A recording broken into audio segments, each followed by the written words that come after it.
Hello and welcome to another edition of ITC Entertained The World, the podcast, hosted by myself, Jaz Wiseman, and as ever, I am joined by my wonderfully spectacular, intelligent, super cool co-hosts in Al Smudge and Rodney Marshall. Good evening, chaps. How you doing? Hi guys. I don't know where you're getting these hosts from, but there you go. Yeah, good evening, Jazz. As from the theme music, I guess you'll already know that we're going to talk about the series Return of the Saint, starring Ian Ogilvy and numerous other ITC stalwarts in guest parts, and series produced by Robert S. Baker, who we know as Bob Baker, who was one of the co-producers on the original Black and White series before becoming the main producer on the Colour series starring Roger Moore. There's quite a bit of background to all this, and we are very lucky in this podcast that we not only have contributions from Bob and Ian from a DVD commentary I recorded in 2004, but we also have access, I have access personally, because I have a huge amount of production paperwork that was very kindly donated to me in the very early 90s by a gentleman called Simon Morris, who contacted Bob in 1977, 78, and was then at college and asked him to basically send him some stuff on Return of the Saint. Bob very kindly sent him an original script of The Nightmare Man, but he also sent him a mountain of production paperwork, which Simon very kindly donated to me. And here we are, however many 30 plus years later, and it's all come to great use. So we have so much background on this. It's unreal that we'll never get it all into this podcast. So please excuse us if we miss something out. I just want to quickly say that this series, Return of the Saint, is the first TV series as me seeing the Saint live being broadcast. You know, I saw it when it went out and I loved it. I have to admit, my introduction to the Saint on television was this series, and I absolutely think it's a fantastic and often underrated series. I know Ian gets a lot of stick for being a bit lightweight in his physical sort of appearance. I think the use of locations, the filming, the guest stars, there's so much to this that is great. And I just wondered how you guys first came to come across Return of the Saint. I go a little further back, and I can remember watching the tail end of the Roger Saints sitting with my grandfather. So I had that direct comparison to make, and Roger was the Saint for me. But it didn't stop me, like everybody else, being swept away by the new series.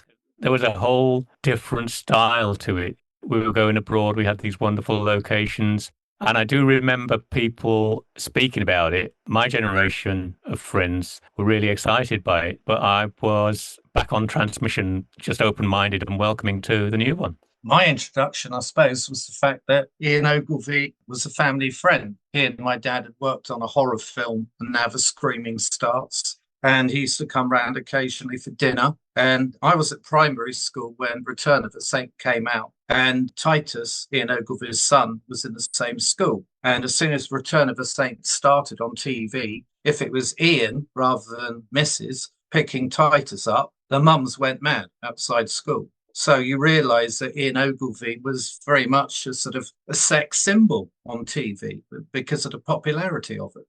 Via all this production paperwork that I've got, which I do feel very lucky about, and I've got all the ITC stuff as well. So I've got like the ITC comprehensive information book and all this stuff. We've got so much background, like I say. But Bob told me that he'd been planning to bring the Saint back pretty much after the end of the Persuaders. He had a couple of years in limbo, but according to the comprehensive information book, Bob met Ian Ogilvy when Ian was 29 and offered him the role. He said that he was the one and only person he wanted to give the role to because his wife had seen him, I believe, in Upstairs Downstairs, and said he'll make a great Saint one day. Here's Bob Baker and Ian Ogilvy talking to me in the DVD commentary in 2004 about the start of the series? The Saint was probably the most successful British TV series of the period. We did 6 years of it with Roger Moore, and he went off to do Bond. And there was still a demand for more Saint shows, so I decided to tell Lou that we should try to do another series of the Saint, called it Return of the Saint. He said, well, who are you going to have for the Saint? And I said, I've already seen a guy on the screen who I thought would be perfect. He said, who's that? I said, Ian Ogilvy. He said, well, why don't you shoot a test on Ian Ogilvy, which I did, and it was highly successful. He took one look at the test and says, okay, go ahead, Return of the Saint starring Ian Ogilvy. I seem to remember that at one point it was going to be called Son of the Saint, Bob. Am I right? That's right. That was thrown out because I don't think Roger Moore was old enough and I was or young. I mean, I was too old and he was too young, really. But Return of the Saint was a better title, I think. Bob just said he did a test, and I have no recollection of this at all. Although, no, I do, actually. I think I did a little work with the stuntman as well. I just remember having a meeting with Bob many, many, many years before the series actually started. He asked me out for lunch, I think, and he said, look, I'm hoping one day to revive The Saint. Would you like to do it? And I went, well, yeah, thank you very much. And then we got another call, and it was Bob again, and he said, we've got a green light, and come along and see what we can do.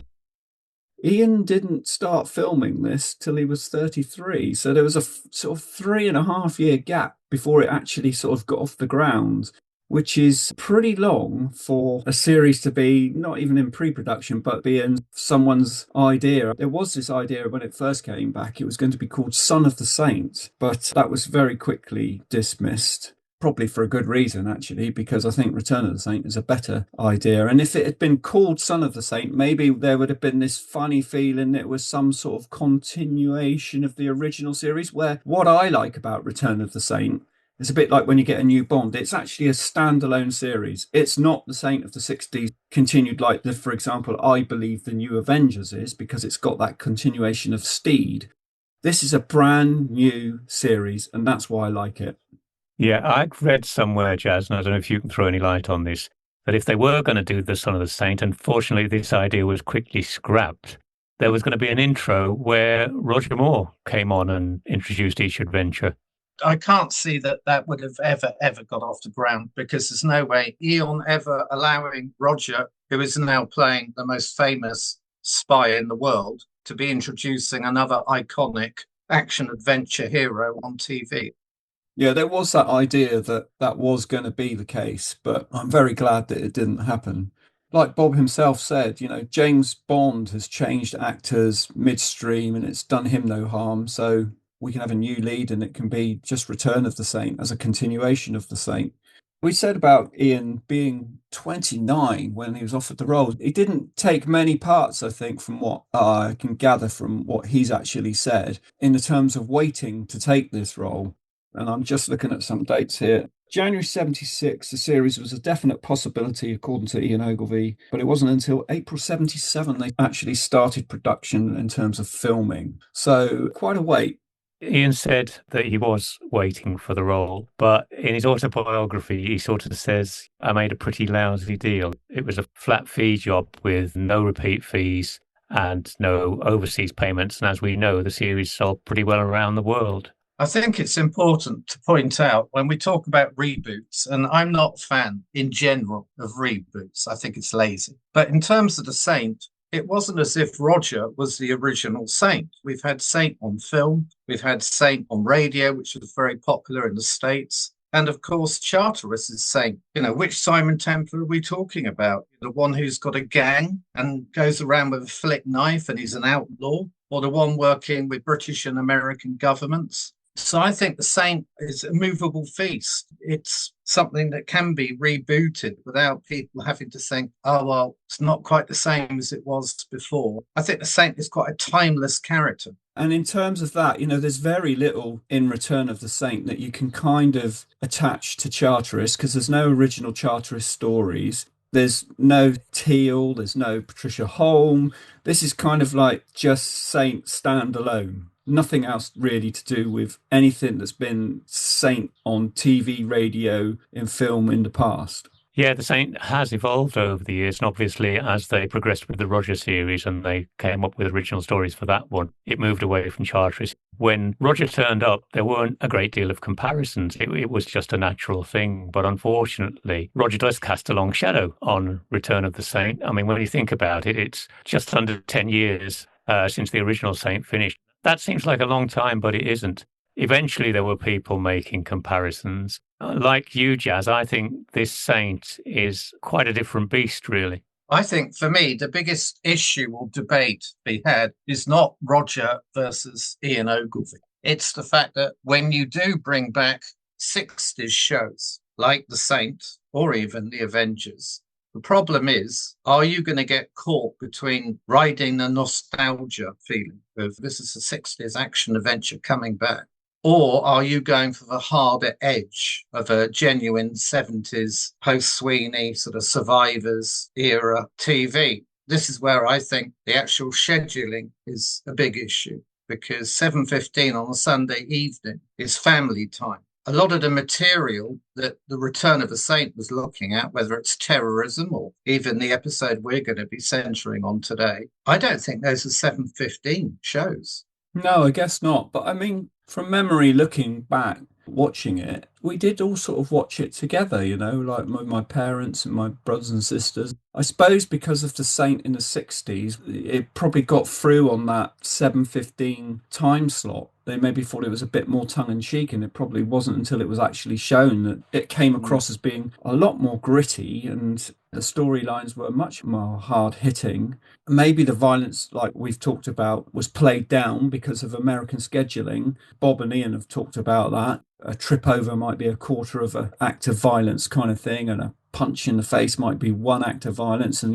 they had to keep to a certain amount. I wonder if they got away with it because of that. Maybe people were thinking, oh, it would be like the sort of Roger Moore series. As I say, it's a different beast. They contemporized it. There's a lot of stuff here which refers to issues that were then current affairs, like the Obono thing, the dictatorship. That is just a very thinly disguised pastiche of the life of Idi Amin. And the appointment in Florence with Stuart Wilson, that's sort of Baader-Meinhof territory. And for a 7:15, as Rodney says, there's some quite gritty stuff in there. I mean, the thing that strikes me is the village that sold its soul. There's that very nasty death at the opening of the episode where they just throw the woman off the cliff. And it was sort of, I wouldn't say caught between two stools. It was moving. It was evolving. It was taking the Saint out of this semi-fantasy world of the 60s that we'd got into, particularly with the colour episodes. This image of perfection, the Saint had become real and contemporary, and it was edgy, and it was unusual for such an early time slot.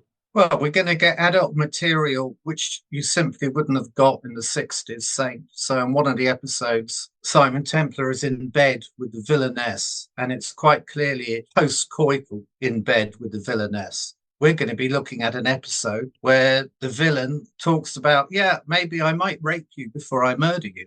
That is not 7:15 stuff. I think, Jaz, you're probably right that maybe they got away with it because they were thinking, well, we know the Saints like, it'll be fun family action adventure. And you're right to bring in those contemporary shows. So you were talking about Survivors and that. Those kind of more gritty early mid-70s shows must have had an influence on this. So I'm going to compare this to the New Avengers. And I think Return of the Saint wins hands down in terms of contemporariness and grit and locations and everything else. Whereas I think the New Avengers, for me personally, fails because it's sort of a hangover in some places of the 60s, and some of the episode, like Norse and things like that, they're just ridiculous. So for me, in terms of like a contemporary 70s series, okay, compared to say like Kojak and Starsky and Hutch and maybe even Streets of San Francisco, but obviously they're American, and when the Americans wanted to do violence, they could seem to do as much as they wanted and they got away with it. But when it was a British series being shown over there, we always had to tone it down. But I still think there's a lot of dark stories and edginess to this series. It is contemporary. I mean, it doesn't really stand comparison with the New Avengers because, as you say, they were just trying to reinvent that fantasy world, that England that never existed. We've spoken about it in terms of the Sweeney. It wasn't the Sweeney, Return of the Saint, and it would never be the Sweeney. But it had moved on. But I mean, the irony is, if the Americans wanted to sanitize the show, It goes on after midnight in America. It's not on this Sunday early evening slot, but it gets in the UK. I mean, you mentioned gritty, Jazz. There are quite a lot of gritty 60s Saint storylines. They weren't all sort of fluffy, light adventure. There were quite a lot of dark ones dealing with subjects like immigration, fascism. It wasn't as if the Roger Moore Saint didn't sometimes tackle hard issues. That's very true. I guess the American thing might have been because they had that American producer, a chap called Anthony Spinner, who Bob says he went over to America and offered him the role. And Spinner had been a producer on things like The Invaders, The Man from U.N.C.L.E., The Mod Squad, FBI, even Cannon. Spinner stayed until 2 or 3 weeks before the end, and Bob tells a story where he ended up having an affair with a woman who was something to do with the mafia, and he had to flee Italy for fear of his life. I think Spinner probably was good in keeping it tight and keeping it in a way that could be the Saint, but could be shown in America with quite a lot of punch-ups and grit and dirt. It wasn't lightweight. In his autobiography, Ian gives the impression that he thought Spinner never really liked the show. It's our usual thing if we go back to America and we're looking for network sales, so we're looking for that American bridge. And then, of course, he contributed the wonderful script of The Saint versus the Vampires. One thing I would have to say in this American's defense, the thing he objected to most of all with The Saint was what he thought was out-of-date sexism, as in women being seen as sex objects, bikinis, etc., etc. And his point was that American TV by this point had moved on beyond that. And there are elements of that in Return of the Saint. There is quite a casual approach to sex. Ian Ogilvy's Simon Templar is happy to pick up a woman at the airport in the last minute of an episode and take her off. If you do watch Return of the Saint after 1980, when we have a huge global AIDS epidemic, there is a slightly sleazy side to it.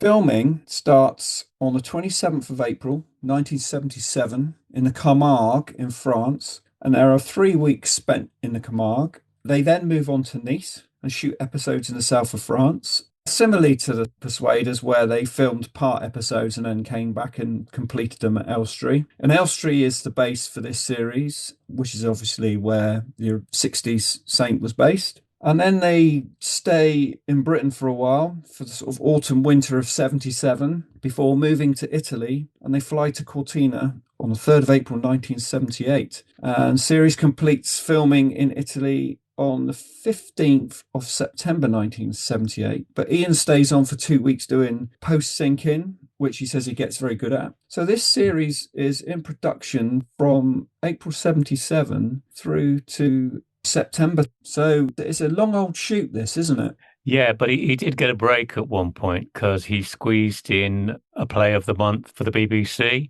The Beau Stratagem, that transmitted 2nd of April 78. He did all of that in the rehearsals and stuff, and he was a bit coy about what he was doing, i.e. making The Saint. I think it was towards the end of the BBC recording or the rehearsal sessions, somebody found out that he was doing The Saint stuff, and all his fellow actors, all these serious classical actors were going, oh, can I do one, please? The French and Italian locations are just sublime. It's what struck me watching this series over the last few months. And it's the cinematic appeal, because ironically, throughout our podcasts over the last 6 years, we've talked about how ITC with 35mm film is making cinema for the small screen. But if you compare Interlude in Venice, with its painted backdrops and a couple of gondoliers as sort of almost props, that feels more like theatre when you compare it to Return of the Saint. And as I say, even in the episodes where the plot's a bit you've still got these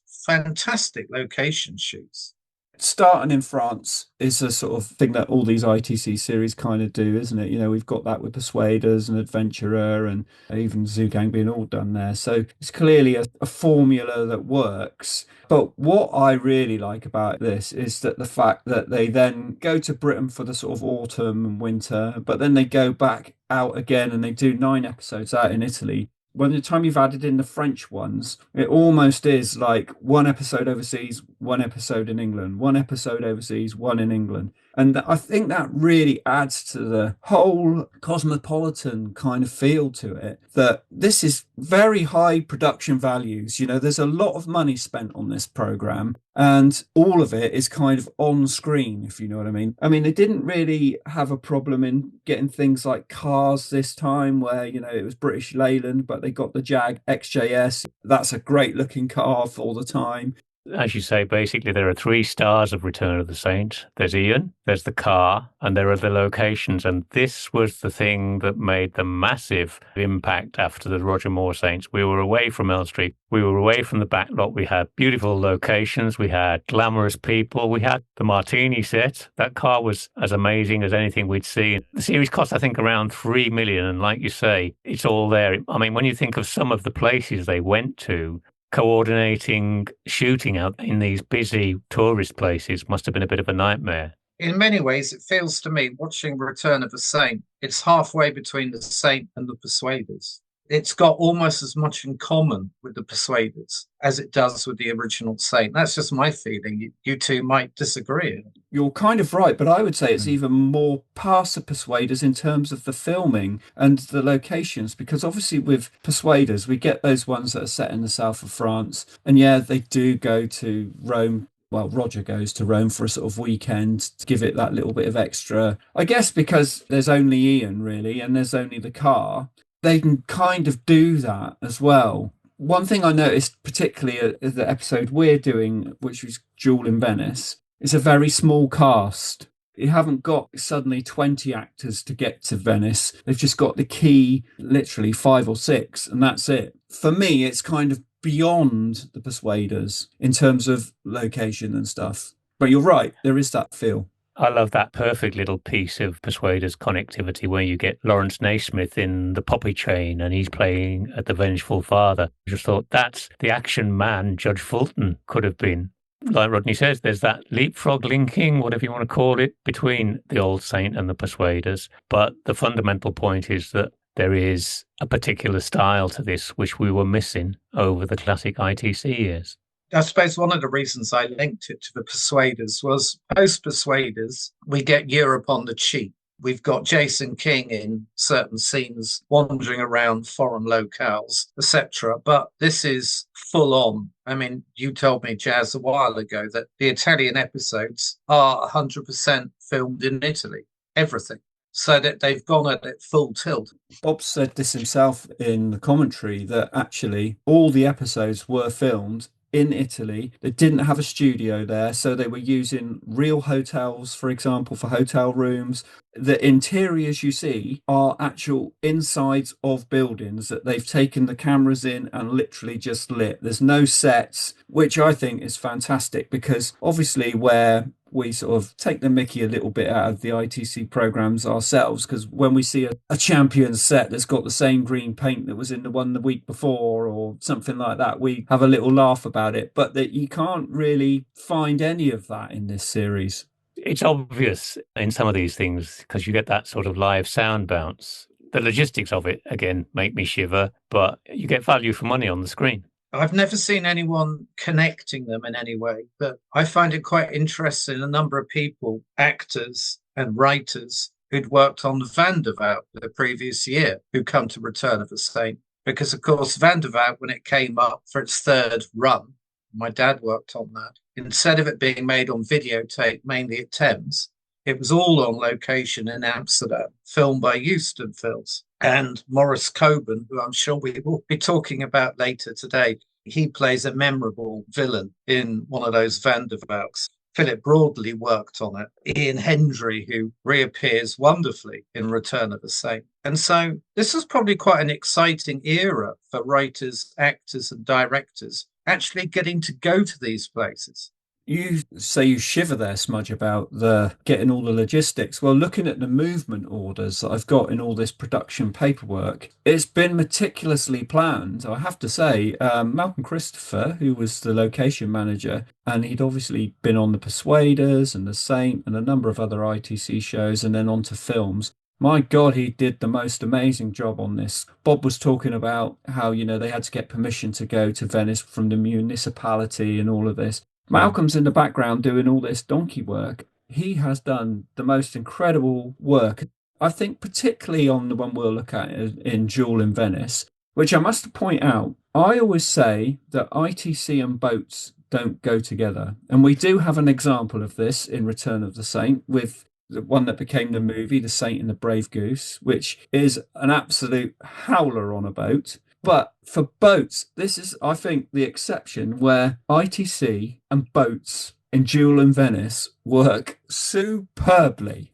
Having seen an original production manager sheet that they would have had to use at Elstree at the time, it's like a phenomenal wall-sized Excel sheet, but everything was done manually. And you have to admire anybody who could get all of that coordinated, particularly, as you say, in a place like Venice, where you've got all sorts of problems, not the least being the amount of tourists. I think of the number of TV shows and films which are set in Venice. There's even a Lovejoy double episode in Venice. But if you watch that, it fails to cinematically capture the city at all.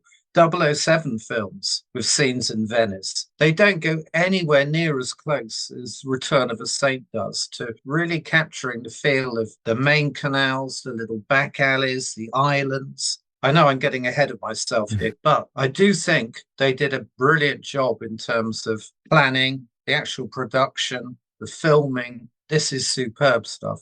One thing that Bob comments on in this commentary about that is that obviously with Venice, unlike say when they were in Rome and they can move all their camera equipment around in a truck, they can't do that in Venice. So they're moving it all around in boats, which makes it even more spectacular when you think about what they did. There's a lot of handheld camera work in this episode, but they still got to have all the 10K lights and all of that. It's quite amazing when you consider this. And that's why I say this is ITC and boats where it's an exception to the rule. It wasn't all plain sailing, and I'm not making a pun there, but there were some problems. Like they had Peter Sasdy on for 5 episodes. He used to do these wonderfully meticulous plans like Alfred Hitchcock used to do, and he had everything planned out before filming, apparently. But the problem was he hadn't actually planned it in the locations. So when they came to the locations, there were all sorts of things. And Ian, in particular, had a run-in with him on some car chase that was basically filmed back to front and didn't make sense at all for a high-speed chase for a superb driver like the Saint should be. Bob Baker was happy with this because he brought in all his episodes on time and under budget until, of course, they got back to Elstree and they started assembling the edit and they realised he'd missed vital shots. So in that respect, unfortunately, they had to go back and do a load of pickups. We haven't mentioned RAI, and the only reason I pick up on that is that the huge advantage of having RAI involved in this is, for example, it was RAI who pushed forward Carol Andre because she just appeared in their action-adventure swashbuckler Sandokan as this sort of glamorous Lady Mariana. If you are going to be filming abroad, that local knowledge has got to be a huge plus, hasn't it?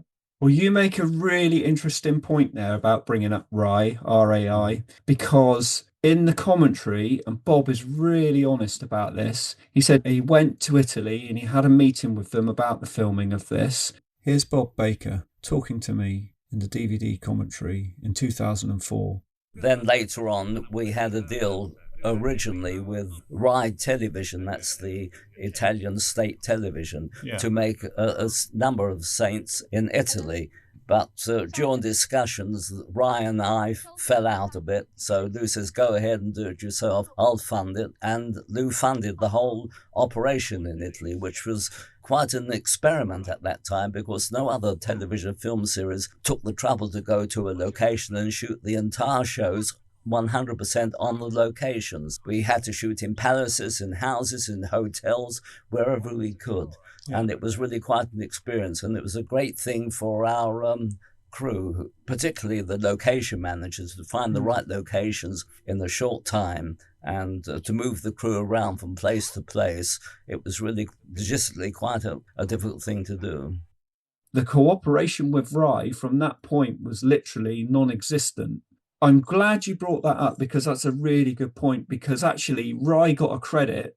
Maybe they did recommend Carol Andre, but I don't think from what Bob says, they did anything much more than that. Bob couldn't work with them. which is kind of interesting because when you get to Italy, obviously, I think they must have been saying, oh, we're working with Rai, and blah, blah, blah. And the Italians didn't know, but they got a lot of local Italian actors and crew as well.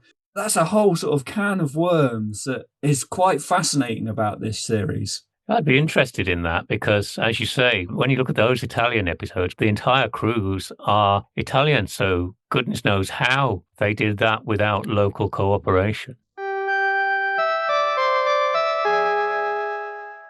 I do like the opening titles in terms of the music. I think the music is very 70s, great funky music. The titles itself, the sort of animated stickman knocking a guy coming out of a building with a gun and all of that. I think they're well constructed. They do the job perfectly well. We know we're going to get some action. We know we're going to be on location and we know we're going to get a girl. As far as I'm concerned, the music fits perfectly and it's a great little 1 minute or so of episode time. The one thing about the titles, I have stopped and had a little giggle when the silhouette stickman comes in and you think of some poor technician there holding a cardboard cutout in front of a brute and casting this shadow. But other than that, the titles are really good. They give you that sense of impetus. They've got a good, speedy, clippy theme tune. You see things like the XJS racing across that wide viaduct. As you say, Jaz, it all tells you what you're going to get. You're going to get something stylish. You're going to get something that looks gorgeous. And you're going to get something that's action-packed. I think they just about get away with the visuals. It's bordering on being a bit comic. And of course, Ian Ogilvy was later very dismissive about the fight scenes. He said, I touched someone once and they go rolling as if I've given them a huge haymaker. And you do get a little bit of that as the stickman just does a little downward swipe and the man's obliterated. But I think they're fun. As I say, just about get the balance between something lighter than dark action adventure, but something that is going to be full of action. And I'll give you a little bit of trivia here. From all the production paperwork I've got a call sheet for the titles being filmed. Well, they were filmed on various days, but the bit where the lady comes in and sort of swivels the chair around, and then she's the same girl who kisses the stick man with the feather boa right at the end of that. That lady is called Iona Jackson. And I did a little bit of Googling, IMDb and all that. I couldn't find anything about her. There's another little snippet of stuff that comes from this paperwork that I would have never have known. Well, I wouldn't go as far as to say that this is an earworm. I mean, let's be honest. This piece of music is not up there with Edwin Astley's High Wire or John Barry's The Persuaders or Ron Grainer's Man in a Suitcase or The Prisoner. It's an okay piece of music, but we're not going to suggest it's some sort of high art earworm, are we? I can only say, it's become that because in the last month or so I've been watching God knows how many episodes. But no, it doesn't jump out at you, and I think the saxophone is a bit thumpy in it. I quite like the fact it's a bit 70s, sort of slightly sleaze. It'll do for me, I'm happy with it. Mm-hmm. We digress. We usually talk about titles, and I just thought we should throw that in there. Well, with the new series, we do have some of the old Saint crew coming back and directors. We even get Annette Andre coming back, who's a Saint lady from the 60s. So there is that sort of connecting tissue that I know you like to call it, Rodney, between the production of the 60s Saint into the 70s Saint. If you look closely in The Saint and the Brave Goose, you'll see Leslie Charteris briefly. But there was this notion that when they were out in Italy that Roger might be in the back of an episode, blink and you miss it type thing. But to be fair to Roger, as far as I know, he declined the offer because he thought it would take away from Ian. And I thought that was quite generous. I think Ian told me that story. That's the right thing to do. I mean, I'm surprised some of the stories that you hear, time has moved on. We're used to these names popping up. People like Leslie Norman and Roy Ward Baker. You're looking at people who say they'd been out of the frame for a while. But Bob Baker got them back in, particularly with Leslie Norman, because I only realised through reading Ian's book that he'd suffered throat cancer and he'd had the same operation as the actor Jack Hawkins. So he basically had no voice box and he could only speak by a sort of controlled method of breathing. And yet Bob Baker's persuaded him out to come and do this all again. Yeah, he only worked on the English episodes, but he did a damn good job. And Roy Ward Baker in his autobiography says Bob turned round to me and said, "You've been out of the frame for a bit. Do you want to come back into it?" And he said, it's not the phrase I'd liked him to have used, but he did get him back into directing. And not long after that, he picked up Danger UXB for quite a considerable run. Roy Wall Baker went on to do a lot of Minders. It's one of his favourite shows, so it probably refueled his career. You mentioned Annette Andre coming back, which always delights me. She came back with Erms, and I'm sorry, but that's a yellow card. I know it's 70s, and other people I know have had Erms, but... So a lot of the critics are pretty hard about this series, which I never like and I never pay any attention to, because critics, none of them are directors or writers or actors even. They just seem to want to slag off stuff. And there was a lot of comparison with Ian not being Roger and about Ian's physical appearance and not being able to fight. And I think a lot of that's unfair because it was a popular show. And I know we're talking in the days where it was only 3 channels and that, but certainly when I was growing up with it, all the kids absolutely loved this show. We all wanted the Corgi Jag XJS toy and that, and the tie-in bits and pieces. Like I say, I ignore them. I think they got it wrong. I think this is a great show. It wasn't Persuader's pitch, but everybody was following it. It was that thing about Sunday night before school. What do you watch? You watch something that takes you out of yourself, and you got The Return of the Saint. And everybody loved it. Everybody loved the car. Those cars are much coveted. It's one of these subjects we have discussed before, but a lot of the social historians of the period are critical of shows like The Saint coming back. They're saying it's the wrong context. This is now mid to late 70s broken Britain. And Bob Baker even said that with hindsight, he felt the timing was wrong. But I think there is a counter argument. When you're living through a very grim period with lots of strikes, lots of unemployment, terrorism, don't you need some light relief? On a Sunday evening before you go back to work or you go back to school, you want something that's going to be fun and not too hardcore, I would have thought. Yeah, and you mentioned that about strikes, terrorism and things like that. What these British-based episodes do is they really show quite how bleak the 70s was in England. I mean, like there's an episode called Signal Stop, which I particularly love. And I know that everyone says, it's a bit sort of Agatha Christie, Lady on a Train and all that kind of thing. Fair enough. But you look at all the dereliction of it all and the filming at night, and it's proper nighttime filming, and how dark and dingy it is. And there's Tower Bridge is falling down, the one that Roy Wall Baker directed. And it's right, Wrecking Ball Saint, Building Site Saint. There's a lot of that, as well as the sort of Mayfair glamour that you get in some of them. So I really like that contrast as well. It is a big thing that it is so contemporary, as you say, the thing with Tower Bridge is falling down and the demolition of the Docklands, and we know now what was going to happen there. And it doesn't shy away from current issues. And that's why it's so different from the New Avengers, because it doesn't live in that semi-fantasy land that we had when we were working out of Elstree all the time in The Saint. I can give you a useless piece of trivia here, which is, we're talking about Lady on the Train. Agatha Christie wasn't the person who invented that. That idea of someone on a train witnessing a murder comes from a Leslie Charteris short story. I mean, I particularly like, for my own punk rock nostalgia, the episode, the arrangement where they're in the marquee with the actual punk rock band, The Saints, and Bob loved that, talks on the commentary, oh yeah, we had a great punk rock band in an episode and we got them in the marquee and all of that. Yeah, very contemporary, because that was what was going on musically at the time. They weren't just a pop-up thing, because I looked at it and I thought, this has got to be just a group of session musicians plugged together for this one episode, but they did actually have a brief career, didn't they? Yeah, and they've reformed and are still going. I think the thing is, even the episodes that do tackle contemporary issues, they're not downbeat. One of the enjoyable things, rewatching Return of the Saint all these years later, is that those stories in Return of the Saint, even if some of them are a little bit recycled, they're stories that are still engaging and fun. I don't remember, apart from that double boat episode, where I could have rung the Samaritans after about half an hour. But the other ones, at no point was I bored. I think the thing is, you talked about Duel in Venice being on a boat. The thing is, it's an episode where people are jumping on and off boats all the time. So it's not static. You're not stuck on a boat.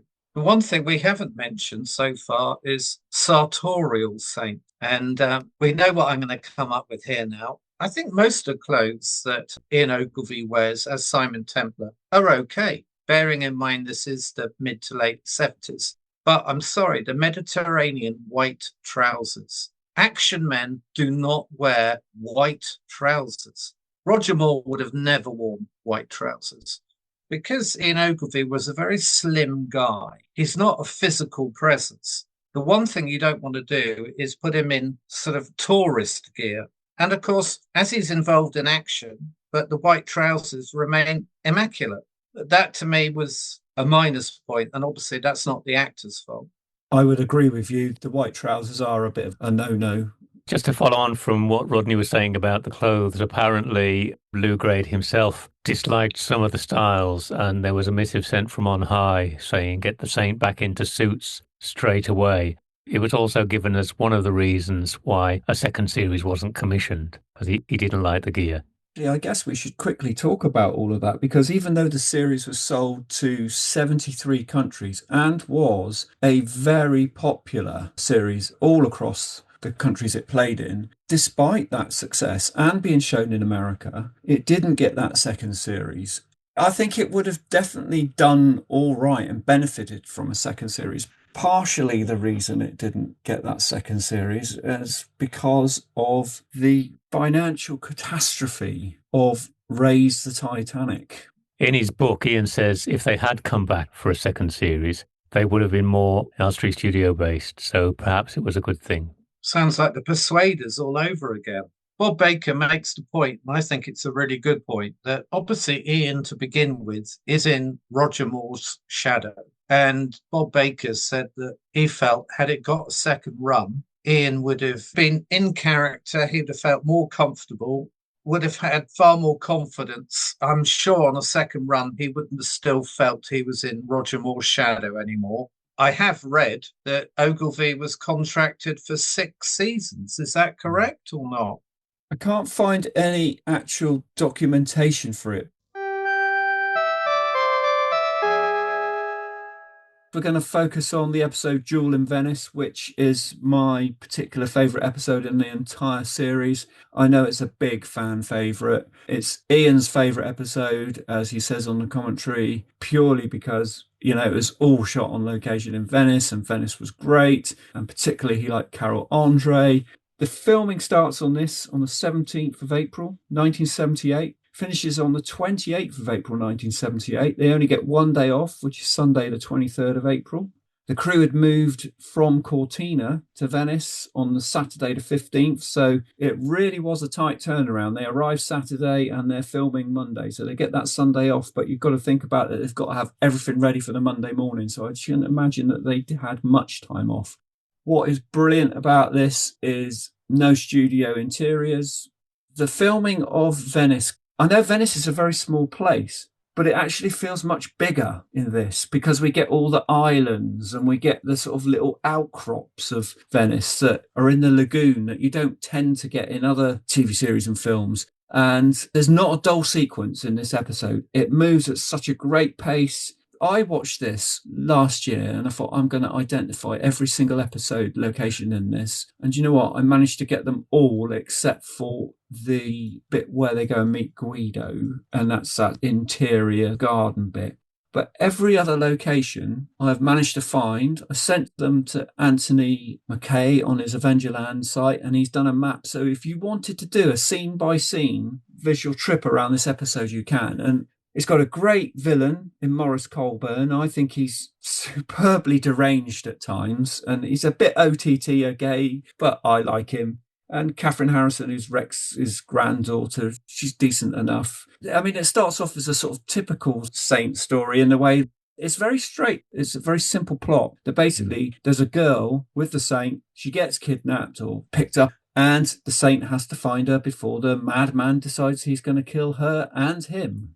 It's an excellent episode, and like you say, Venice is really exploited. Not only do we get the principal tourist spots, we get the little quiet back canals. Later on in the episode, we get those wonderful aerial visuals, and they really make the most of it.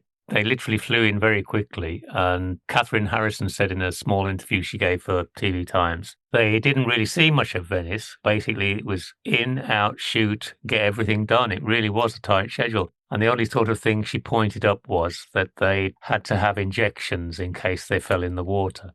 This is one of only 2 or 3 stories where the saint is the saint at his most saintly, for want of a better word. It's his issue that drives the episode. He's not working for anybody else. It's purely his own issue, and he's working off his own wits, which is why I think this is such a good episode. For me, this is the jewel in the crown. I remember when I first watched it as an adult saying to you, Jaz, this would be in my top 10 ITC episodes of any series. We do have to acknowledge Terence Feely has done a huge lifting from Dirty Harry. It's basically Dirty Harry in Venice, because you've got this deranged, psychotic guy constantly getting your hero to move around the city. If you don't get to B by 10 minutes' time, the girl dies. That's straight out of Dirty Harry. And obviously Maurice Colburn is playing the Scorpio character. He is chewing the scenery, but I don't mind that. I'd actually give a big up to Catherine Harrison. She was a teenager making this. It's not an easy part to play, because apart from the first scene and the last scene of the episode, she's basically just having to react to this maniac. And I think she acts physically really well. We believe that she's terrified, but at any moment, this sort of sadistic necklace thing that she's got around her neck could explode and kill her at any moment. I think she has the best line in the whole episode when she says later on, she says to him in bewilderment, "You wouldn't kill me. You don't even know me. People don't do things like this." And he, of course, reacts with a sadistic laugh. But it is that sort of wide-eyed, inexperienced young woman who is petrified. Yeah, she does give a really great performance. I think a lot of it is how she reacts with her eyes and her facial expressions. Like you say, she can't really say much because of this necklace thing that she's got round her. But in that way, her acting is really superb. And like you say, for a younger, inexperienced actress, it would have been a lot easier if the girl that had been kidnapped was ex-girlfriend of the saint, say, who was in her late 20s. But she's just come out of school, hasn't she? Also, interestingly, in his voiceover at the beginning, Simon Templar makes a big point of pointing out there is no possible romance here. This is, I'm more like an uncle. And I thought that was interesting because that ties in with what you just said, Jaz. This immediately sets up a situation where this is someone, it's almost familial. This is someone who is trying to save his niece, as it were. The thing you say, Jaz, about the experience of Catherine Anne, and in the same respect, Carol Andre, here really you've got 2 girls, both from famous families, who've been acting since their early teens. They've got quite a good repertoire under their belt already, and they're both excellent players. I suppose the counter-argument to that is it's one thing playing a child. It's another thing playing in a very adult role, which this is in a way. This is really quite dark stuff. Obviously, the Carol Andre situation is very different. She wasn't a teenager making this. But I think for any 18-year-old, however much experience you've got already, this must have been one of her first major TV parts. You mentioned Carol Andre there, and she kind of steals this for me. She, by far, is my most favourite co-star in the series. I love the fact she's a bit tomboyish and she starts off wearing that woolly hat. So when he first jumps on the boat, you don't know if it's a man or a lady. And then she turns around and clearly you can see it's a girl driving the boat. And obviously later where they jump off the boat's going to explode and they jump in the canal and she changes and stuff. There's not a single frame of film where she's in it. You don't think, bloody hell, she's bloody brilliant. What I like about her as well is like you get some actresses who say the lines and then they can move and then they move to the next bit and then they'll say the lines. They're not great at that just natural flow thing. She's so great at this. She can talk and move and all of it in one go, and she's just a real delight to watch. Yeah, it's a sparkling performance. She's a sparky sort of heroine. She's got her wits about her. The basic thing is she can match Simon. I know we're talking a basic damsel in distress story, but in terms of Claudia, he doesn't have to make any allowances for her. She can run through this adventure with him at the same pace, at the same level. She can solve things. She can move him around the water. She's a perfect assistant.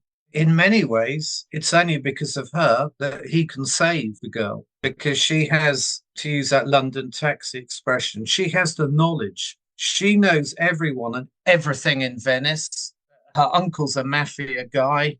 She provides the grit that if one was going to be a little bit critical of Ian Ogilvy's Simon Templar, he doesn't quite have that physical presence that Roger had. But I think combining him with Carol Andre, it is the perfect partnership. She's not a liability like some of the early Saint girls would have been. She's not there for decoration. I'd be interested to know which came first, the idea that she's going to end up wearing Simon Templar's clothes, or the fact that they had an actress like Carol Andre, who is quite tomboyish naturally. She had short hair before. She didn't have it cut for the part. And so I'd love to know which came first. She takes everything in her stride, doesn't she? She's half drowned. The boat's blown up, but nothing phases her. And towards the end of the picture, it becomes her mission as well.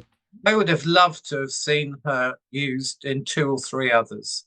A little bit of continuity. And, well, you were such a help last time. Because she is so good. You very, very rarely in ITC land get a female, she's almost a co-lead here, who has her amount of real gravitas. She's got everything. She has sex appeal, but she's just so brilliant on every single level. And I love the moment where it looks as if she's abandoned the whole thing. I mean, she says, this is now personal.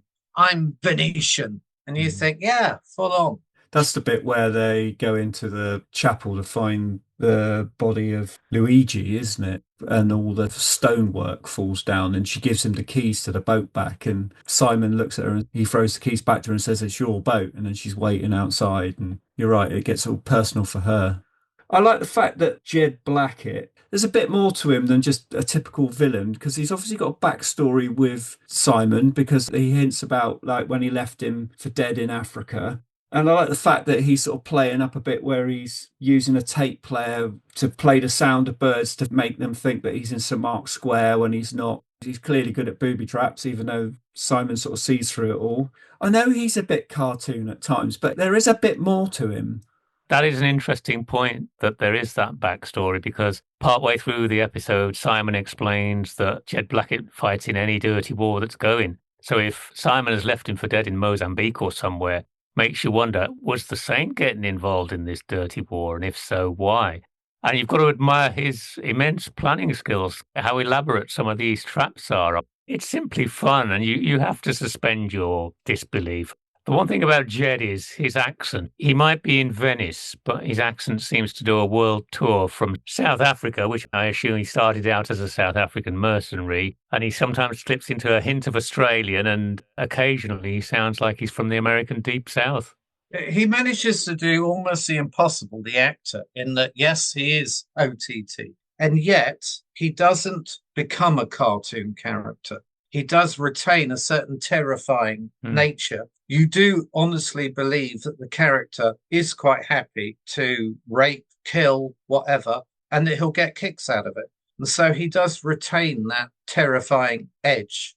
And presumably the actor enjoyed the water, because doesn't he now go on to make Howard's Way? He's not all sort of deranged. There's times when he's just talking to Linda in the gondola and he's chewing his little cigar, where he talks quite softly to her. There's a bit where she tries to sort of seduce him. For a split second, he stops on his cigar and looks at her, and almost as if to say, like, yeah, maybe. And he leans into her and caresses the back of her neck and that. But then he's like, I could kill you in a second, girl. And then there's that other little touch, which is basically childlike. His amusement when the dog goes past on the boat, and he loves that. And that does give his character some depth. I think you've got the perfect 4 main characters in the story, because you've got Templar, who actually ups his game with Claudia helping him. As I said earlier, Catherine Harrison, I think, plays the young, naive victim brilliantly. And then you've got Maurice Colburn playing this cackling villain who you do genuinely believe at any second he might bump her off and enjoy it. And he says, doesn't he, to her, he says, killing people is my business, but this one I'm doing for myself for free. I like that dark edge to it. But there's some good helicopter stuff in this as well. And Ian was allowed to be in the helicopter, although I think they were probably only 10 feet above the ground. Some of that aerial stuff is wonderful, the stuff around St. Mark's Square. But you just think of the nightmare for the production manager and the assistant directors. You've got all those tourists milling around, and they do a heck of a lot in St. Mark's. My bet is that you couldn't get that episode made today in Venice. I think it would be incredibly hard. I just don't think it would happen because the number of tourists in Venice today all year round. Yeah, they'd have their iPhones out as well, wouldn't they? They'd be filming the filming, if you know what I mean. And the other thing, of course, Venice now is much more environmentally sensitive in place. The little bits of the chase sequence, they would have had to have a special permit to go that fast along the side canal. I wouldn't think they'd let them do it now. And you talk about the chase sequences in there. There's some decent camera work as well on there. You know, they've obviously rigged up a camera on the front of the boat, but they've also got another low down of the boat going by and creating all the wash and that. There's proper thought gone into those shots as well. It's not just they'll go by and we'll have a camera on the side and film it. They've cut really well into camera on the front of the boat, camera almost underneath the boat. Really well done. It's a very good sequence. My only question with it is at the end of it, as they're going to jump out of the boat, where does Simon produce that polythene bag from? If I were to give an Oscar for the ITC location episode, this would be it. And particularly bearing in mind, this is a very, very difficult city at the best of times to navigate, no pun intended. But I can't think of even a Persuaders episode where they have exploited, and I mean that in a positive sense, the cityscape like this. Stunning. I'm just looking at my location list here. We've got about 70 locations. So that's 70 setups. And okay, some of that is on a boat going down a canal and turning left into another canal. But, it's unreal. We have to talk about that end where they go off to the island. It's almost kind of Wicker Man-like at the end where he gets blown up. And that whole sequence, that sort of 5 minutes of a climax, is really well done because Ian gets in the water and he gets out and he's dripping wet and he rolls over and nearly gets that tripwire with a grenade. And there's that stunt we talk about. Okay, it's not much. He's only jumping off a 10-feet wall and all that. And Catherine Harrison's all tied up and looking like, oh my God, he is going to finally kill me. That whole last, I don't know how long it lasts, 5, 6, 7 minutes, whatever, is just spectacular and so well done. Yeah, and the wonderful thing about it in terms of the plot is that the Saint plays his own trick on him. He uses the tape recorder just as they've been caught out by the tape recorder with the pigeons in St. Mark's Square. He and Claudia use that tactic to delay him and distract him, and so we can build to the ending. It is a nicely done ending. The irony is we've seen all of this scenic, beautiful Venice. And for me, that's the best 5 minutes of the whole episode, the climax, on this island. Now, I don't know the history of that little island or what that derelict building is. But in a bizarre way, it's the Venetian equivalent of, all of those abandoned warehouses in London. This has got real atmosphere. And I think that moment you mentioned, Jaz, where he does the rolling over and he's almost into that wire and he picks up the grenade, that's fantastically shot. I think for a climax for an episode, there's very few that I can think of ITC-wise that are quite as good as that. It's great for me that it takes us out into the lagoon onto that small abandoned island. We're so used to the tourist traps in Venice and films exploiting those sort of places. And this is something very different. And of course, I have to mention the fact that it does keep to the traditional ITC format because the speedboat run across the lagoon is the only time where we can clearly see the doubles in the boat. I must admit, I didn't notice. Even if I wanted to, I couldn't pick a hole in this episode. I would quite happily say now, I would give it 10 out of 10. I think it gives me everything I want. A bit of psychological fear, fantastic cityscape, 4 really good performances in very different ways. It's a magical piece of TV. If all 24 episodes had been of that same quality, my goodness, we'd be talking about it forever. Yeah, I agree. I've said this is my favorite episode. I do think it's a 10 out of 10 episode. And there are very few in any series that I would say is a 10 out of 10 episode. There's not a moment in this where you're feeling like, oh, come on, get on with it. It's so fast paced. And like you say, all four leads in their own different way all bring so much to it. It goes from cityscape tourists to little back canals that you would never know were there, and tiny little squares that are hidden away and secret that you can only get to by if you jump off at this place and walk round the corner. How the crew got in there is amazing. So like you say, that end island where this is just so great. And I do love the in-joke where the speedboat that they get onto, Simon and Claudia, is called the Jolly Roger, which makes me laugh because I thought that must be a little pun towards Roger Moore. The other side of that is that Claudia's original boat is Giagoro, Italian for Jaguar. So you've got a tilt to the XJS, even though he's on the water.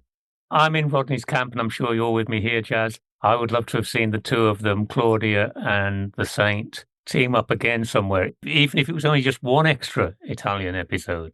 What makes her character brilliant is that Simon Templar solving this adventure without her would make no sense on a level of realism. It needs someone who absolutely knows the city inside out, who breathes it, who can help him. And so what you end up with is an episode which, even on a level of realism, you're happy to take on board just about. There's that thing, as you say, Rodney. I mean, who else could have literally taken him into the Dragon's Den when he went to see the mafia boss? She's got that familiarity, and she knows who to respect, who to go to, like the pickpocket. And that funny little touch when, as they're leaving, she claims the money back that she knows he's just lifted from Simon. It's those little things. He couldn't have done these things on his own. That wonderful moment that Samujh has just mentioned. And at that point, Ian Ogilvy does that sort of double take and looks at the pickpocket as if, you cheeky beggar. I'd have actually liked to have seen more of that, because he does that little moment brilliant. He shows he's got the humour. And if there's one thing that you lose by making the show harder edge, you are in danger of losing that sort of Roger Moore-ish humour. And at that moment, I thought Ogilvy played that silent look brilliantly. I guess we should probably wrap up. So if you're not familiar with Return of the Saint, maybe you might be able to watch it. It's available on ITV Player to watch for free. There's box sets that came out in the early 2000s from Umbrella and Network that you could probably pick up. I should imagine most of you have got them. They've all got loads of extra stuff on, including the commentaries I did with Bob and Ian. And for me, like I say, because I grew up with it, I'm biased and I think it's a great series. And I think, okay, yeah, there are some episodes that are a little bit clunkerish. Brave Goose is the main one for me. But the fact that they went to France, the fact they went to Italy, and even the ones in England have got great locations as well, because I like locations. I think that the casts are usually pretty good.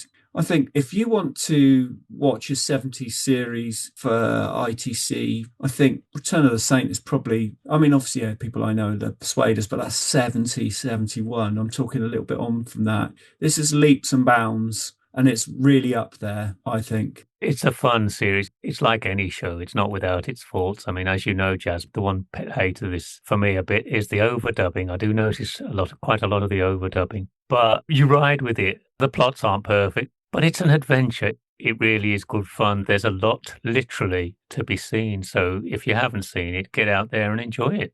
If we pretend for a moment the Persuaders is at the fag end of the 60s, because it almost is. If we put the Persuaders to one side, for me, this is by far the best 70s ITC show. In terms of the production values, they're not going to a half-hour show. We're trying to make it on 16mm film. This is real quality. And I mean, I must admit, I think it's a very underrated show, as in it's not a show that I hear many people talking about today.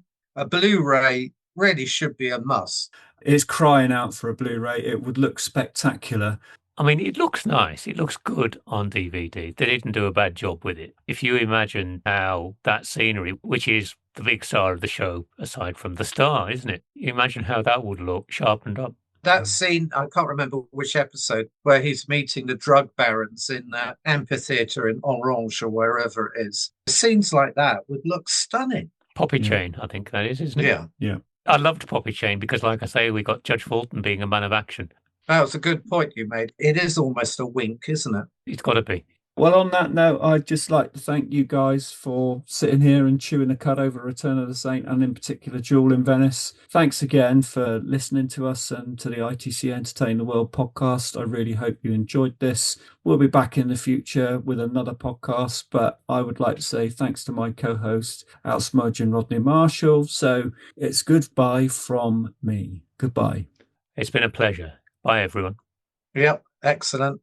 Look forward to the next one. As a special treat, we'll play out with the Return of the Saint theme that was used in European territories.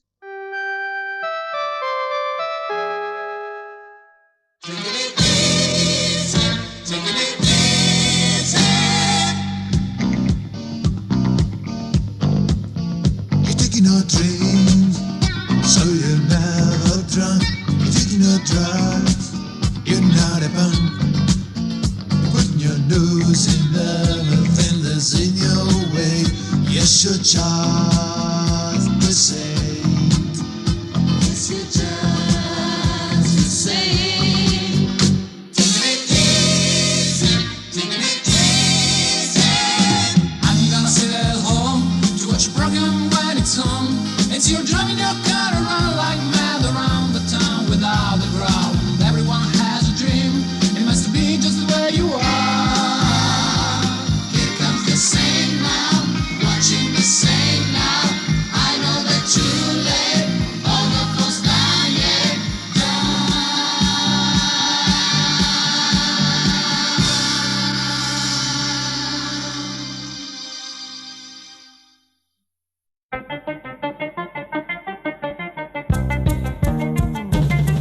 You have been listening to the ITC Entertained The World podcast with Jaz Wiseman, Rodney Marshall and Samujh. It was a Bitter and Twisted production for the morning after.